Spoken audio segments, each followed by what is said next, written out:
Hello, welcome to the Comic Book Commentary. I'm Bo Leidig, and this week starts off a new month, which of course means it's time for the next issue of Spawn. However, this issue is rather special because it marks the very first issue of Spawn that was drawn by someone other than Todd McFarlane.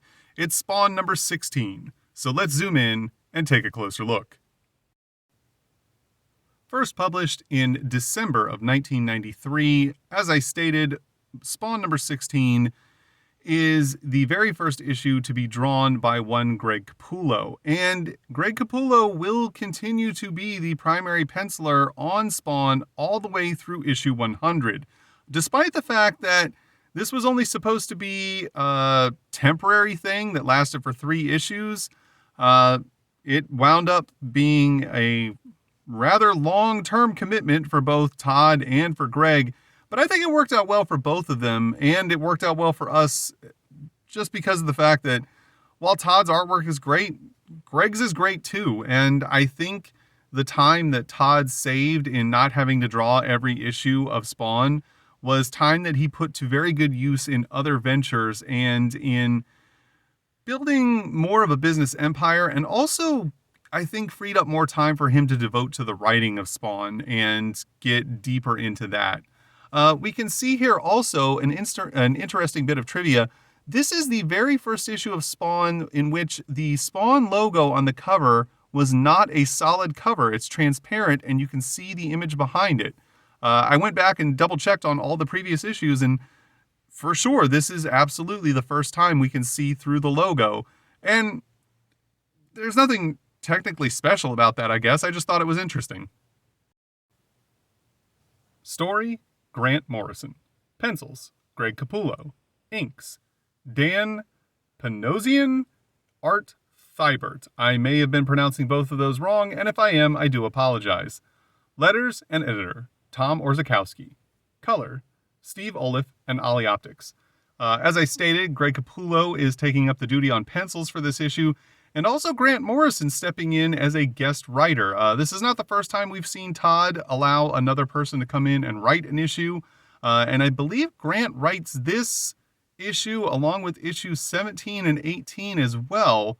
Todd had to step away in order to do the crossover between Batman and Spawn, working with Frank Miller, and therefore needed some other people to take over the duties on Spawn. And you know, as I stated, Greg kept up with those duties for quite some time. We see here on the first page a strange town known jokingly as Simmonsville. I think we know what Simmons that we're talking about here. And we overhear a conversation in these orange speech bubbles between Jason Wynn and Major Vale as they overlook the town and 2 unwitting volunteers that are U.S. soldiers who are walking through the street of an otherwise abandoned small town. One of the soldiers states that he really doesn't like it. He has a very uneasy feeling as this town itself makes very little sense in its layout. He states that there's a water slide right next to a church, and there's homes right next to industrial factories, and the whole thing seems just off in a way that doesn't seem believable or real. He says that it reminds him of an amusement park like Disneyland, and where, you know, it's tangible, it's there, but there's always just something that feels a little bit off or fantastic about it, like it shouldn't be. And the soldiers are then very quickly interrupted and exposed to why this place feels so wrong and what is off when 2 very large demons burst out of the street. The men are shocked and surprised as they both open fire, not knowing what to make of the situation. And we see Jason Wynn say to Major Vale, "Welcome to Simmonsville, our own little slice of hell." I cannot remember the names of these 2 demons because I can't remember if their names were stated in the comics or if you had to buy the Spawn trading cards. I do recall that they are on one of the Spawn trading cards and their names are given on that trading card, but I don't recall if they're ever named within the pages of any issue of the book. And I will have to try and dig up my trading cards somewhere to find out what their names are, if that is the case. The two soldiers, of course, are just unloading their guns on the demonic threat. Unfortunately for them, as we have seen also in the pages of the Violator miniseries. If you'd like to know more about the Violator miniseries, you can check out my playlist Spawn miniseries, which currently has the first 2 issues, but spoiler alert, after next week, it'll have all 3. They have no effect. The guns are basically useless. Despite being able to pierce the skin of most of the demons and inflict damage, it doesn't seem to actually slow them down in any way. The men believe that they are being experimented on with some sort of new drug. Obviously, they can't comprehend what they're seeing. They believe it's completely false, that, they're in some kind of dream state or whatnot. When one of the men is suddenly killed by one of the demons, when it just stabs him directly through the eyes with its claws and lifts him up, his partner is now just dumbfounded. He is in complete shock, has no idea what he's looking at, doesn't want to believe that it's real. He continues to fire blindly into the fog, screaming his friend's name.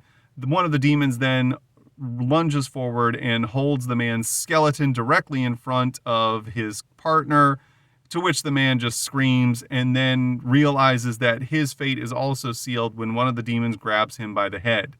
Now, meanwhile, as this is all taking place, we are also overhearing the conversation between Major Vale and Jason Wynn, as Jason explains to Major Vale that they accidentally uncovered a gateway to hell while doing underground testing with A-bombs in the Arizona desert, which I don't know why that would necessarily open up a portal to what would assumedly be an ethereal dimension or something that exists on a separate plane of reality from that of Earth, but it did. And upon learning of hell, they sent in a special forces unit, which was very quickly obliterated, but they discovered a substance known as psychoplasm, which completely reacts to the thoughts and fears and longings and desires, basically the full run of the mental state of a human, and forms itself accordingly. And in order to gain access to this substance, Jason Wynn basically made a deal with an entity which is heavily implied to be the Mabalja, giving him Al Simmons in exchange for the psychoplasm. They also stole Simmons' memories when he died, which explains his amnesia as Spawn, and used those memories to construct Simmonsville with all of the psychoplasm, which, I'll be honest, I completely forgot about all of these story points. It's actually pretty in-depth, but I like the way that they're kind of trying to tie all these things in together and show that the betrayal of Al Simmons was a lot deeper than just Jason Wynn feeling like Al had outlived his usefulness. The man is then seen being dragged across the ground as he pleads for his life. All the while, Wynn and Major Vale continue their conversation. We see that the demon turns back, basically telling the man to quit whining and just accept his fate. The man, of course, still panicking as he's being dragged into a house, as we see a blood trail following through the steps and up to the door as it slams shut, and then an explosion of blood bursting through the top of the chimney of the home. Wynn's idea is that he wants to find a way to use the psychoplasm as a weapon for the U.S. military, and he's basically looking to Major Vale to sign off on it. Major Vale, while skeptical of this, says that he can't deny what he's just witnessed. However, he's not certain how he's going to present this to his superiors and how convinced they're going to be that this is the right path they should be taking. Wynn realizes that this is a lot for Major Vale to process, so he tells him to take a few hours to mull it over while he excuses himself to go engage in his daily workout. Meanwhile, in New York City, we see our seminal character, Spawn, hanging out on the side of one of the buildings as he continues to try and make sense of all of the events that have taken place so far since his resurrection after dying as Al Simmons, wondering, you know, what all has taken place. He knows that Chapel is the one who killed him, but he wants to know who gave the order, who the true betrayer was that basically signed his death warrant. And he's also trying to comprehend how he has a body as well, because if Al Simmons is dead, then how can his body exist as Spawn? And if it is existing as Spawn, then who is buried in the grave of Al Simmons? He's really just kind of stuck wondering all these things, but he realizes that there's only one course of action that he can take if he wants to answer at least one of these questions. As Spawn leaps from the top of the building, realizing what his course of action is and wanting to embark on this without really wanting to embark on this, as he's a little worried about what he's going to find, he decides to make a pit stop in the alleyways of Hell's Kitchen to blow off some steam, where we see a couple of punks who are harassing one of the homeless men that lives in the alleyways with Spawn. And they're basically just threatening to burn him alive simply because he's homeless, and they say that he's going to burn in hell. Unfortunately for them, this has all been overheard by Spawn, who states, "Do you really want to know what hell is like? Then let's talk." As one of the men turns around and screams for his partner to blast him as his partner is carrying a gun. However, Spawn is far quicker than either one of them, as he grabs the punk's hand and the gun in the palm of his own and proceeds to crush both of them, and tells him to go ahead and pull the trigger as the man screams in agony. As Spawn proceeds to completely crush the hand of the man who had the gun, he then dares the other man to take his shot. However, that man claims that it's not fair for Spawn to use his powers against them. However, Spawn rebuts by saying that he's not using any of his powers and that he doesn't need to deal with scum like these two, as he then reacts by punching the other man in the face, smashing his head against the wall in a splat of blood. He then, after dealing with the two punks, apologizes to the homeless man that they were harassing and threatening to kill, stating that, he was sorry. He guesses that he was just a little pissed and that he may have gone a little bit overboard. However, the homeless man doesn't seem to be too upset by it, as he and Spawn are most likely acquaintances at this point, and he thanks for Spawn for, basically saving him. Spawn then proceeds to go about his way, but tells the homeless man to just kind of be careful and keep his head on a swivel, and if anyone comes around asking about him, to make sure that he keeps his mouth shut. And the homeless man states that this is not a problem, that he'll be sure to do so. Not far away in another part of the city, namely Midtown Manhattan, we are once again brought to the building that houses the Agents of Heaven, who are charged with overseeing the Earth realm on behalf of Heaven's forces. The building has no name and has no number, and kind of exists in a very, conspicuous manner, but in a way that, never draws any attention. We then see that the angel Gabriel, who is the angel in charge on the Earth realm, is engaged in a phone call that is something that she seems a little bit wary of receiving. As she hangs up the phone, she is then asked by another one of the angels, Michaela, if there's anything wrong. She states that the Spawn who recently defeated Angela, this happened back in Spawn number 9, if you'd like to go back and watch that video, has been deemed an exceptionally dangerous threat, and that Heaven has decided to take more drastic measures in dealing with this threat, and that they're going to contact their Angel Observatory satellite, which, by the way, was not put there by them. This is an actual satellite that some angels have gone to and have now basically possessed the bodies of the humans that were there by hollowing them out, which would imply that they killed these people. And they are charged with finding a host for the elemental flame, which we're not totally given a full explanation about what exactly that is, but the elemental flame will be placed inside the body of a human, and then that human will be charged with fighting the Hellspawn on behalf of the ranks of heaven. And they assure Gabriel that this will be done by the following morning. We are then teleported back to the facility in which Jason Wynn is now engaged in his daily training exercises. He is currently being attacked by two ninjas who he has paid, apparently, to basically push him to his limits. I would like to point out, I do find it a little bit entertaining that Wynn has like super muscular arms and shoulders and a back, but also a big old pot belly, as if he basically just skips ab day and doesn't care about his core at all. That's just kind of entertaining to me.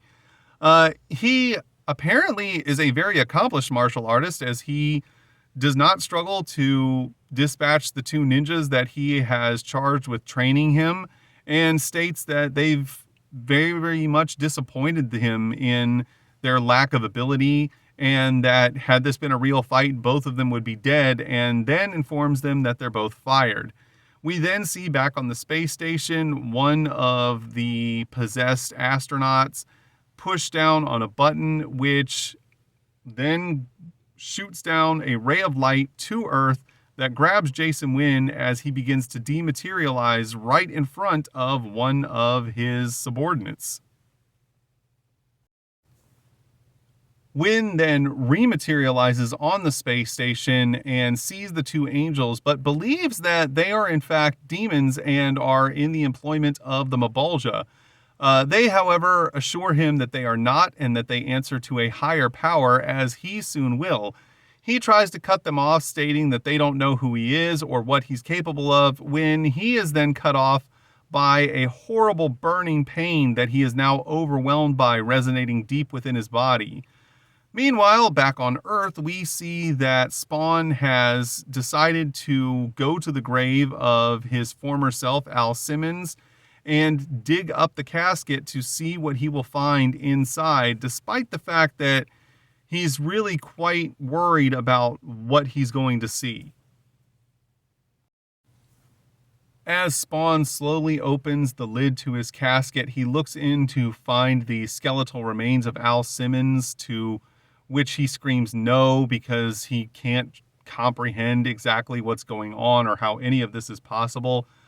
In his inner monologue, he states that the smell is horrendous and that he's just not really dealing with, coming face to face with his own rotting corpse, as he screams out, "What am I? God help me, what am I? What have you done to me?" As he basically just breaks under the mental strain and anguish of trying to figure out what has happened and what the future holds for him. Meanwhile, the transformation of Jason Wynn is nearly complete, as he continues to cry out, "It hurts, what have you done to me?" The angels reply that they have endowed him with the elemental fire, which he will now use to fight the battles of heaven with, as he is no longer considered human, but a elemental warrior, or, I guess, force of light for heaven, as the last bit of his transformation is coming to a close, and he becomes the anti-Spawn, which, in my opinion, quite possibly is the dumbest name that they could have come up with for this character, which, by the way, little bit of a spoiler alert, he's only referred to as anti-Spawn this one time. This character is going to make more appearances later on down the road, and never again will it ever be referred to as the anti-Spawn, because, let's just face it, that name is stupid. On the next page, we see image info, the standard fare of talking about upcoming Image comics. Nothing really special going on here. This is just kind of let the readers know what's coming out on the shelves in the future and what they need to be on the lookout for. We then get two full-page pinups, one by Brad Gorby, which I really like this one a lot. It's really cool, and I like the perspective that he uses here. And another one by Don Simpson, which is supposed to be, I believe, more of a comical little type of pinup. However, I don't know if the meddler is a character from a book that Don Simpson created or has used in some of his own works. It does state on the bottom of this page that the meddler is trademark and copyright of Don Simpson. So if you know anything about the meddler, feel free to let me know, because I don't know anything about this character. If this was just a one-time joke or if this is a character that appeared in some other comic book series with any sort of regularity. We then, of course, get into the spawning grounds, which is, the letter section of the book where fans can write in their letters to Todd. Most of these most of these letters are actually about a Comic-Con that happened in Philadelphia that year and things that, people experienced while there. Todd was there signing autographs. He unfortunately only had a limited amount of time to work each day, so they limited the number of autographs he could sign to 2,100 total, which sadly kept some people from being able to get his autograph. However, he did his best to try and sign as many books as he could while he was there. However, there was one letter that I found to be a little bit interesting when one person wrote in basically upset with Todd for turning over the penciling duties to Greg Capullo for issues 16, 17, and 18, because they believe that, he was essentially just kind of like selling out, I guess. The way that they put it was they believed that, he left Marvel to set out on his own and prove that, he could be the writer and artist and all that stuff. And he believed that Todd was just trying to go after like a shameless money grab by doing the team up comic with Batman, who of course was and still is a DC character, and thought that he was just trying to, capitalize on the success of Spawn by pairing him up with one of the top DC characters and making a ton of money. And I don't know, it's very possible that that was what Todd was doing, was just trying to get paid. However, I don't think it was realistic either to just assume that Todd would be the one forever drawing Spawn, especially with the other business aspirations that Todd had in terms of trying to create his own toy company and, also being one of the guys who behind the scenes had to handle the day-to-day runnings of Image Comics. And so, the criticism, I understand where it came from, but in some aspects, it didn't really seem fair. We then once again see 2 pages of Image fan art, and I actually like the fact that now these are being printed in color, whereas in the earlier days of Spawn, they were all printed in black and white. So it is kind of neat to see, the fan art in its, full glory in terms of, what people were sending in and the way that they wanted it to be seen. It's always like a cool idea that you could get your very own original artwork printed up in a nationally distributed comic book. On the next page, we see an advertisement for the Shadowhawk 2 Secret Revealed trade paperback, and also the Killer Instinct Tour Leg 1, which was a tour of different comic book stores by Jim Lee and Mark Silvestri, where they essentially just went in and did autograph signings. It's kind of sad that this is one of those things that, for the most part, kind of doesn't really exist anymore, where you get like high-level artists and writers traveling around to different comic book stores. They're most likely always going to just go to big conventions, which I can't blame them. They're going to get paid way more money to show up to those conventions than they ever would to show up to a store like this. But it is kind of sad to see that that's like one of the things that's kind of just faded away into history and that we're probably never going to see again. On the final page of the book, we get an advertisement for the Max #7, Max versus Pitt. As of recording this episode, I have not yet made it to issue #7 of the Max. However, I do in fact plan on making it to that issue at some point or another, and if you'd like to know more about the Max, feel free to check out my Max playlist, which will continue to be updated until I finish the entire series. And on the reverse inside cover, we of course get another advertisement for one Wizard magazine. And that was Spawn #16. Overall, I thought it was a pretty great issue, especially for the first outing of Greg Capullo. This issue introduced some new story points. It really also highlighted Jason Wynn as a character who we've seen before, but up until this point, he's never really been, at the forefront of a story and it's never really been fully explained, like how deep he goes in terms of, what he did to Al Simmons and why. And now we get this backstory of the fact that Jason was actually working with Mabalja. We also see that now Heaven is becoming more involved with going after Spawn and trying to take him out of the picture and getting the introduction and first appearance of the anti-Spawn. Overall, a lot going on in this book, but I think it's a welcome change in terms of just kind of redirecting a little bit where the story is going and trying to, show that Al's world is about to make have some major shifts take place within it. But of course, these are just my opinions, and your opinions may vary a great degree. You may not have liked this story, and you may also not have liked that Greg Capullo took over the job of penciling. But if that's the way you feel, it's okay, because everyone's entitled to their own opinion. If you enjoyed today's video, please feel free to like, comment, and subscribe. And thanks for stopping by. Have a great day.